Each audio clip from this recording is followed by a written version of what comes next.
to follow through on what you set up. So right now, game Execration force this to go the distance. Here we go. Execration versus Blacklist International. It's match point for Blacklist. Let's see how far the King and his army can take this. Raptor, I gotta say, man, Angela showing up here in game number 2, that was Execration's gambit. It's the King's gambit. And then Blacklist says, you know what? Let me do you one better. You're doing a throwback. Here's X-Board. Yeah. So Here's X-Board. That's the Queen's gambit now. Yeah. Oh, real quick. This pause here gives us time to once more break down what exactly is going on here in game number 2. I have thoughts on X-Borg. And I think it works so well as a last pick. X-Borg is going to go straight up for that immortality, but just in case he gets put into really hairy situations, he'll have the Matilda and the Guiding Wind boost if he wants to use it to get away. So essentially, he can still go and make plays even without the immortality, because if ever, he'll have escapes. Maybe Isan can even throw him away if he can't dash away. The Guiding Wind that I mentioned can he use to escape. So this X-Borg starting to make a lot of sense here for me. Yep, and I love the interaction as well between Baksha and X-Borg. It's a non-starter.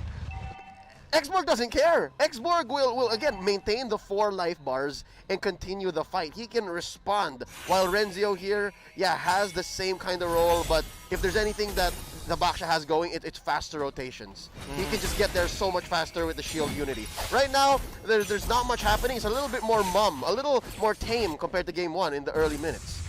And now Execration, with the lineup that they have here, specifically the Tigreal on Chaknu, they can really surprise Blacklist with shrub plays, with surprise setups, if they can get to position in time. Because again, they're up against a really fast lineup. Execration's fast as well, but I'm talking about the supports here. Oh my Venus and Isan will get to position way ahead of Execration.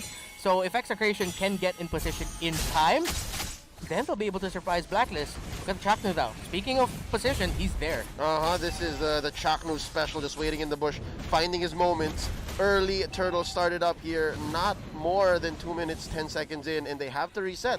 It's a little difficult here. They have to find better positioning now. There's the Electro final blow put in by Mpl-Ph. There's a last insanity by Edward, but they answer back with a revitalize. Now Mpl-Ph calls in the Heart Guard. He says, okay, Etomax, come on in, buddy. Come on in, Cap. And there's a few wisps set out by Venus, but just the same, I think both teams have gone a little too much. If they're cooking, they put a little too much defense. Yeah. And you saw both teams were actually waiting for one thing, the last insanity. Execration was like, okay, when is Edward going to use this? But Edward used it a moment too late. Execration got to burst it down to the point where all it needed was one quick tap on the retribution by Mpl-Ph. Could have gone either way. If I'm Edward here, I'd consider actually bringing out the last insanity a little bit earlier, not necessarily to steal, but to just take away a member of Execration or put them out of position, so then Blacklist can come in and push them out, potentially get 1 or 2, and then that's how they'll win objective fights here.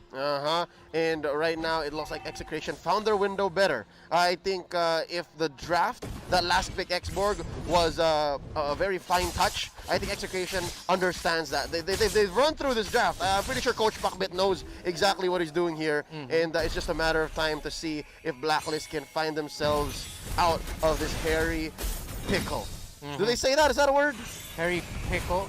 We could. I think it is. We're trendsetters here in the MPL. We can make that a thing. Yeah, we'll make it happen. Now Edward loses the Pyraga armor. Renzio gets Etomax in him. Pops the stance. They get it. Kiel, the King, draws first blood onto Edward, the MVP from game number 1. Puts a few hits onto the gold plating down bottom. That is going to be the energy shield, pulling them up about 600 gold ahead. Now a team fight waiting to break out in mid. Not a good one for Execration to pick though. Not one they can fight back with. Yeah, Execration now in big team fights are going to need to focus down Oheb, because Oheb's going to be the best chance of Blacklist along with Wise to actually put a dent onto Kelra's Alice. Because Kelra, with that Alice, we know naturally has great sustain, loves the long team fights, but then Itomax on that Angela can just absolutely empower Alice and bully Blacklist in a fight.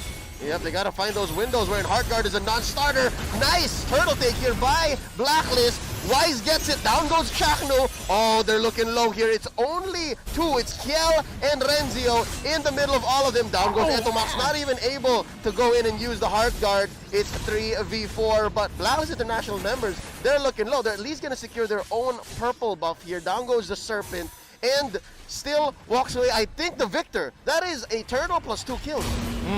And Edward using the last Insanity a little bit earlier than he did, and it actually put a dent onto Execration. Much better. Much better. So I think Edward already found his timing quickly. But now the problem with this X-board pick is against Renzio, especially against that Baksha, he's going to have a hard time now because when they're both level 4, the X-Borg's barely gonna do damage to Baksha, and Baksha's just gonna keep spamming the shield throws at him.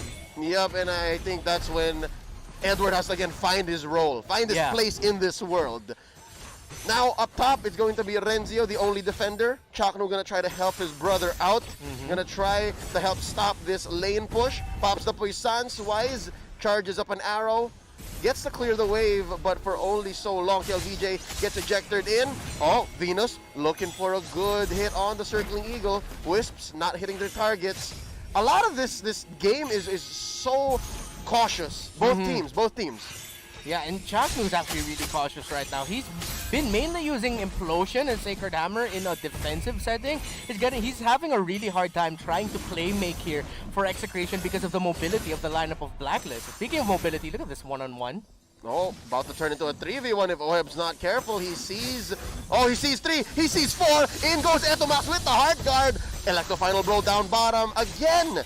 Lessons learned from game number 1. They understand that underneath the turret, it's a bad idea to go against Blacklist. Yeah, and Oheb is on that Harith. He's gonna be difficult to catch, and that's one of the problems here for Execration. They don't have that one single target, easy to connect lockdown onto that Harith, who will just dash left and right if you're gonna try to dive him under tower, which we saw. Yep, now the second turtle of the game in contention here. That's gonna be the shield unity put in by Renzio. In goes Kelra, and in goes Wise. He traces out of here. Oh! Nice blink in, jumping in right, taking down Wise. And now even though my Venus is low, Edward pops the last Insanity a little too late.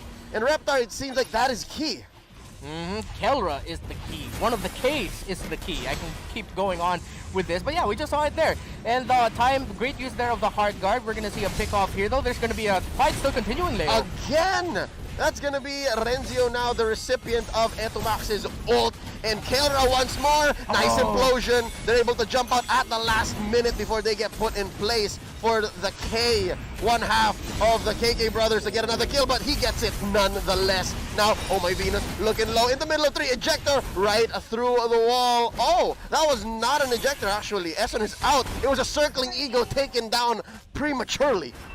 Okay, I'm questioning now the decision making here of Blacklist. They fought so hard to keep that tower alive. I don't know if that was because they were really just trying to buy time for Oheb to push the bottom lane, knowing that Execration will take this fight and try to get the kills. But, okay, if that's the approach, that makes sense why they did that. But to most of us, we're probably thinking, why did Blacklist take that fight? Hopefully that's the reason, because they're giving more kills to this Alice, who will be the biggest problem for Blacklist International. Again, it's only going to be Oheb and Wise who'll be able to deal with that Alice well enough.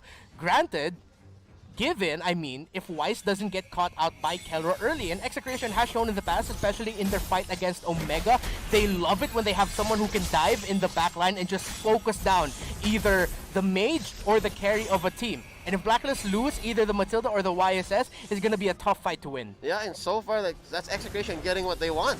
Execration has all of the tools to be able to do that. Ejector onto Renzio, pops the Puissance, Oheb drops the Zaman Force. They're going to try to get one here. Nice pickoff. They get it. Down he goes, and they're going to continue by pressuring the rest of the map. It's Edward starting it off with a few fire missiles. KLVJ gets the turtle here at the very last turtle of the game, just in the nick of time. Down goes Edward. It's a 2v1. The KK brothers get it. And now Edward is having a hard time finding his spot in the world here for this lineup, because all he really is good for now is just the last Insanity for objective fights. And Blacklist, my question is for them is, other than OHEB, who are you gonna send into the side lanes to push it out or apply pressure there? Because Edward earlier in game number 1 was on the Benedetta, who is perfect for that. But this export is barely gonna do much. But speaking of doing a lot, Essen with a beautiful pickoff. Ooh, circling Eagle there by Venus. Implosion underneath the turret. Hard guard here. Etumax says, save. I got you. Oh, But there's a delayed damage by Venus. The Queen takes down Chaknu. Close. I mean, so much resources went into that. I guess the one thing that Execration can think of is at least they had to force one. Oh, here's another. No. They get Kelra. Wow. That's going to be the flowing blood. Perfectly placed. He read that situation so well. Yeah, he knew he was spending a lot of time there in mid and already sent that flowing blood out early. Oh, and the fight continues. Y is going to be the recipient of one Electro final blow by the King, and Venus is in trouble. Venus walking out. Itomax blinks in, throws out a love wave, circling Eagle. Not going to save him. Kelra takes him down. And now Blacklist, they're getting pressured in all fronts. They're having a harder time now in their team fights because Kelra is still untouched, already 5-0-1. And OHEB, sadly, he's the one stuck in, oh, I gotta help manage the waves duty. Because he also knows that he can't get taken down right now because he's one of the keys to victory here for Blacklist if they want to turn this fight around and win. Oh, look at this. Kelra with not a glimmer of fear in his eyes. Heart guard in by Etomax. Pops the ult, the blood ode. He's running out of mana. He says, let's call it quits. Can't push this turret just yet. I'm loving it. 11 minutes in, not even a lord just yet, and Execration is feeling it. Oh, but they may have felt something else. The King stayed underneath the turret a little too long. Man, prayers up now for Blacklist because they're up against a great Angelus combo. Woo! Is that right? Oh! Etomax goes down. That's 2 out for Execration. Perfect window for a free lord. Yeah, and now Blacklist, they have to get this lord. This is going to be their best opportunity to regain control of this game because now Execration has had better control of this game leading up to this point. But it seems like Execration don't have the tools to actually secure that lord. Now this is bad for Execration because if Alice is like the key here for Execration, again I mentioned earlier OHEB, who already is running with a Feather Heaven, Holy Crystal, and the Calamity Reaper as well. He has the item set up. I believe he's on the road to Concentrated Energy as well, which is good for him because it's gonna increase his ability to magic lifesteal and sustain and stay longer in the fights. Considering that he has Matilda, it's gonna be it's close because you're seeing on one side the Angela and Alice who sustain and empower one another, and then you have the Matilda and the Harith here. Yep, and so far the one pick-off maneuver by Blacklist is paying off. They have to get these team fights one at a time. Now Y is gonna get decimated here. Oh, nice dash out. Save. Nice dash out. Oh my Venus. Thank you so much, says Wise. And right now Essen blinks out of here. Flicker already spent. OHEB in trouble. They're buying time. Splitting up Execration, and time is all they need. Lord pushing down bottom alongside Edward. I think Edward found his place in the world, Reptar. Yeah, Edward with a great push, really sticking to what he needed to do here. Now suddenly the turnaround by Blacklist. Execration committed way too many just to take out Wise. And that's exactly what makes this lineup by Blacklist so good. They can pick their fights, they can split up their opponents, and Execration, they're so all in. Heart Guarder, nothing. Heart Guarder, nothing. They catch out Renzio off of Essen's ejector. Sound Force laid in. That's top lane penetrated right now. That's a lot of damage dropping onto the King. OHEB answers back, taking down the Benedetta. It's 2 defenders left for Execration. Down goes bottom lane, mid lane in jeopardy. That's one by Kelra, taking him out. Kelra's the only one left. Can he save this base? Blacklist, they're looking for the final siege. Reptar, this might be over. Here's another defender. Oh, Kelra! He gets thrown into the back lines here. I think it's fine. Execration, they've seen themselves in hairier situations. Hold up. There's the Winter Truncheon by Kelra. Esson goes down. Oh, last insanity in here by Edward. Chaknu goes down. It's just Kelra left. It's a wipeout. Ladies and gentlemen, Blacklist International might finish this. Not unless Renzio here has something to say. Can Renzio save the day? The answer is no. It's a sweep by Blacklist International. I did not expect a